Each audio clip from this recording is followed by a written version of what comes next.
युग, तू किन शक्तियों की बात कर रहा है जो तेरी है ही नहीं? तुझे खुद नहीं पता वो शक्तियां कब काम करती हैं, काम भी करती हैं या नहीं? या बस उस काले साए का कोई छलावा था ताकि तू उसे मारने के लिए खुद उसके पास जाए, ताकि तुझे वो ये काम दे सके, तेरी कमजोरी का फायदा उठा सके। युग अपनी बात पर अडिग रहते हुए कहता है, मुझे कुछ नहीं सुनना है अभिमन्यु, ना तेरी बातों में आना है। तेरी ये बहकाने की पुरानी आदत है। युग की इस बात से अभिमन्यु के दिल को गहरी ठेस पहुंचती है।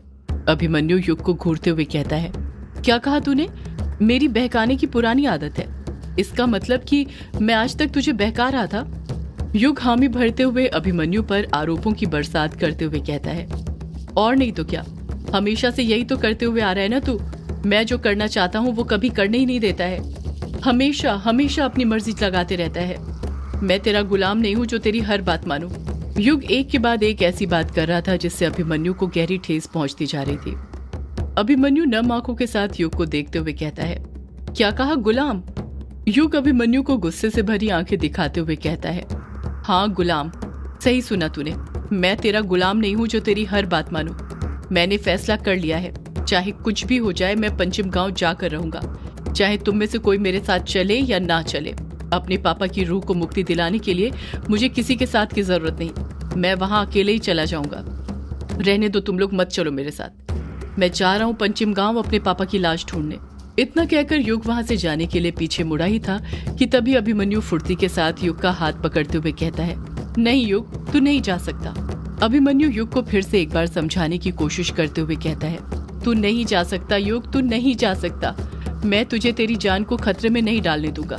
अगर तू गया तो सोच लेना इसका अंजाम क्या होगा। अभिमन्यु अपने दिल पर पत्थर रखते हुए युग की आंखों में देखते हुए कहता है, अगर तू गया तो हमारी दोस्ती आज अभी इसी वक्त यहीं पर खत्म हो जाएगी युग। अभिमन्यु की इस बात पर युग अपने चेहरे पर एक हल्की सी मुस्कान लाता है, जैसे अभिमन्यु की इतनी बड़ी बात का उस पर कुछ फर्क नहीं पड़ा था। ऐसा लग रहा था जैसे उसे कोई फर्क नहीं पड़ता था कि अभिमन्यु उससे दोस्ती रखे या ना रखे। युग भी नम आंखों के साथ अभिमन्यु की आंखों में देखते हुए कहता है, तू किस दोस्ती की बात कर रहा है अभिमन्यु? कौन सी दोस्ती? हमारी दोस्ती तो बहुत पहले ही खत्म हो चुकी है, तभी से, जब से तूने मुझसे एक के बाद एक झूठ बोले हैं।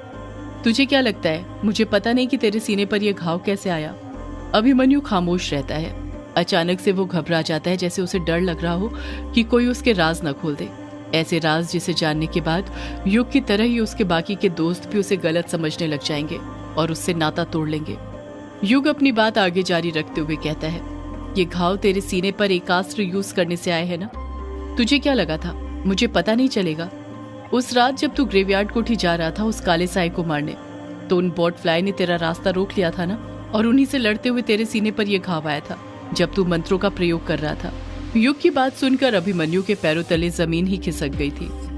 अभिमन्यु मन ही मन सोचने लग जाता है, युग को ये बात कैसे पता चली?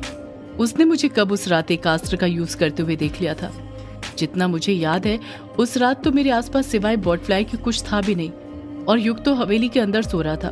मैंने खुद जाने से पहले देखा था, फिर उसे इस बात का पता कैसे चला?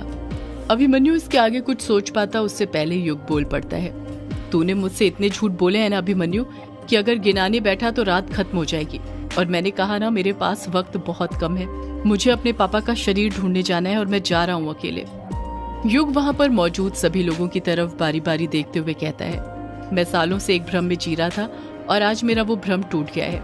आज मुझे पता चला है कि ना मेरा कोई सगा परिवार है और ना मेरे कोई दोस्त हैं। इस दुनिया में कोई आपका अपना नहीं होता है, बस कहने के साथ होते हैं, पर जब जरूरत पड़ती है तो अपने कदम पीछे खींच लेते हैं। इतना कहकर युग उस कमरे से बाहर निकलता है और धड़ाम से दरवाजे को बंद कर देता है। ऐसा लग रहा था जैसे उसने अपने अंदर का सारा गुस्सा उस दरवाजे को बंद करने पर लगाया हो। युग के जाने के बाद कमरे के अंदर अचानक से खामोशी छा जाती है। अभिमन्यु को एहसास होता है कि उसे कायर, कछुआ और डायना से झूठ नहीं बोलना चाहिए था। उन्हें बता देना चाहिए था कि उसने एकास्त्र का यूज किया था, पर वो जानता था कि अब वक्त निकल चुका था, उसे काफी देर हो गई है। कभी कभी हमें चीजें वक्त रहते कर लेनी चाहिए, वरना जब वक्त निकल जाता है तो काफी पछतावा होता है, जो इस वक्त अभिमन्यु को हो रहा था।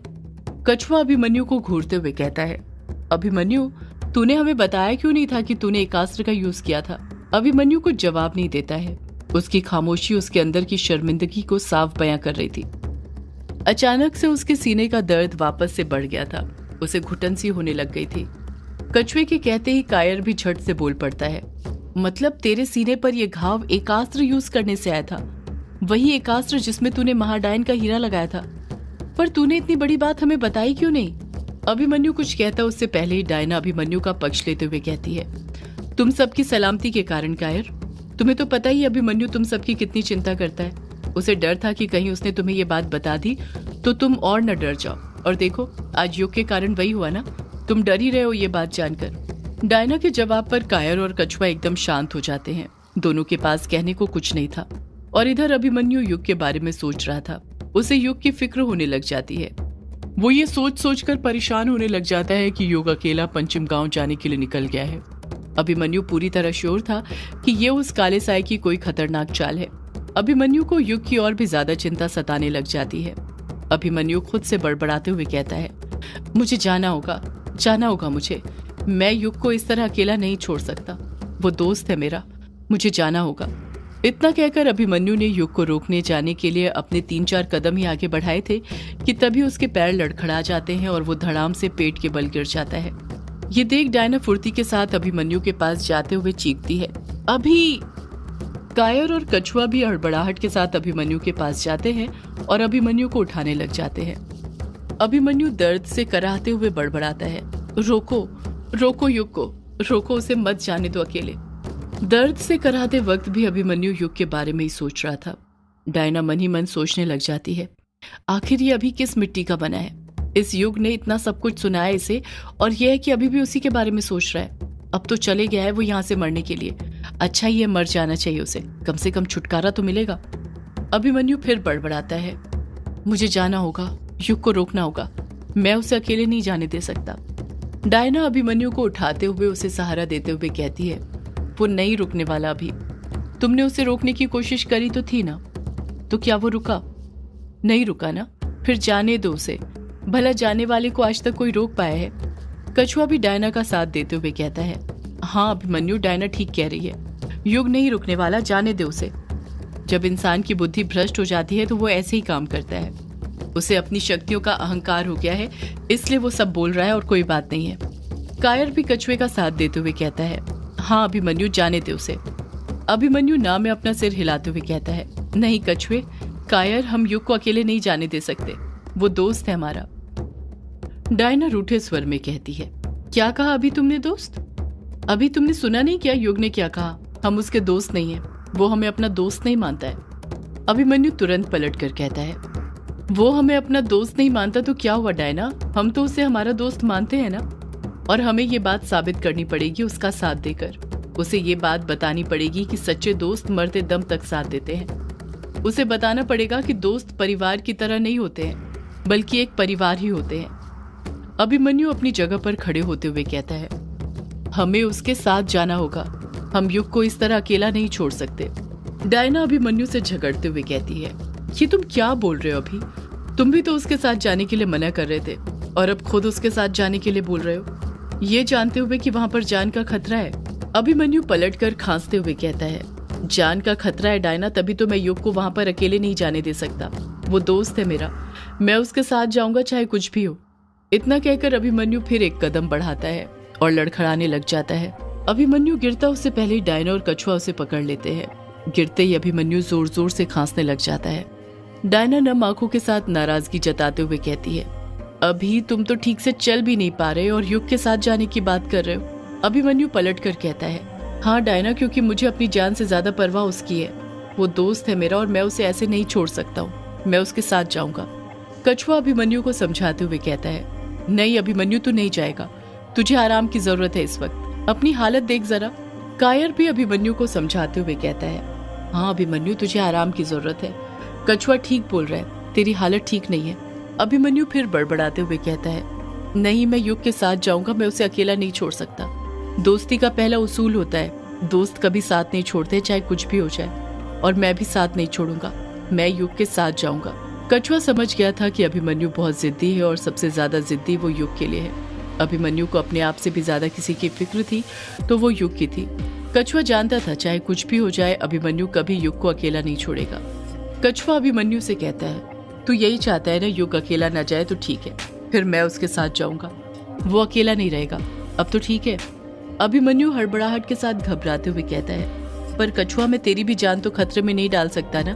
कछुआ नम आंखों के साथ कहता है, अभिमन्यु तुझे क्या लगता है युग सिर्फ तेरा दोस्त है? वो हमारा भी दोस्त है और उसके लिए हम भी अपनी जान को खतरे में डाल सकते हैं, समझा?